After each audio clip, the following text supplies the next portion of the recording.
In today's world, there is a big debate going on about whether or not genetically modified organisms are good to be used on food products.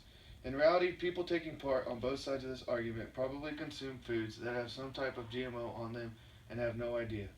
According to the Center for Food Safety, it has been estimated that up to 75% of processed foods on supermarket shelves has some sort of genetically modified ingredient in them. These are bad, unhealthy, and they are bad for our farms, crops, and produce. All of these comments are commonly made about the use of GMOs. These comments are not only outlandish, but are also incorrect.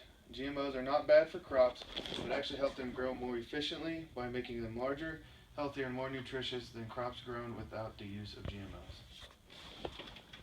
What are GMOs? GMOs stands for genetically modified organisms. Genetically modified organisms is an organism or microorganism whose genetic material or DNA has been altered by means of genetic engineering. This is a list of top 10 GMO foods: corn, papaya, rice, canola, peas, soy, cotton, tomato, dairy, and potatoes. Uses of GMOs on crops. Crops become resistant to different types of diseases, pests, and herbicides. According to Newfield Council on Bioethics, half the cotton grown in China in 2002 was genetically modified to produce a substance that is poisonous to the cotton bollworm. The cotton bollworm is a pest that devastates cotton crops. Here is an example of a cotton bollworm. GMOs on crops. Plants can be modified to be resistant to bacterial, fungal, or viral infestation. For example, Sigatoka fungus can infest bananas. This fungus can reduce bananas by up to 70%. By herbicides being used, it allows for farmers to use less till farming methods. By this method being used, farmers reduce nutrient runoff and soil erosion.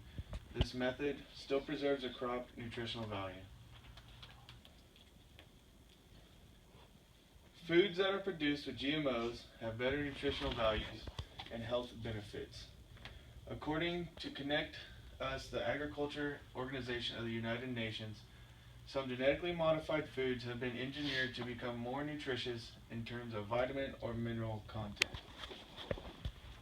According to health research funding, the flavors of food can be enhanced by modifications. For example, peppers can become spicier and corn can become sweeter. With the flavor able to be altered, this can allow the foods to be more appealing to people, causing them to eat them more and more and get more nutrients.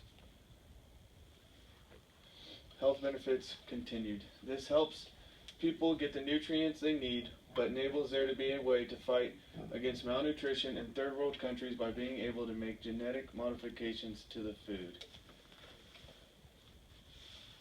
Environment and society benefits. Farmers increase their product output, which increases their profit, which allows more money to be circulated into the economy. With the use of GMOs, the use of pesticides is greatly reduced. Therefore, we will not have as much pesticide runoff get into our water, thus making our water safer and clearer. By using genetically modified organisms, it helps reduce the price of crops used for food. According to the Coalition for Safe Affordable Food, corn, soybeans, and sugar beets prices have been reduced by 15 to 30%. Here's an example of how the food price has been reduced.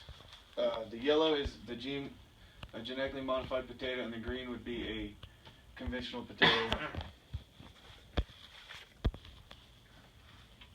In conclusion, GMOs are socially known as bad for our health and bad for the environment. As stated above, these statements are not true. In contrast, GMOs help crops and products grow healthier, stronger, and contain more nutrients for our bodies. GMOs also not only keep our bodies healthy, but they also have a positive impact on the environment.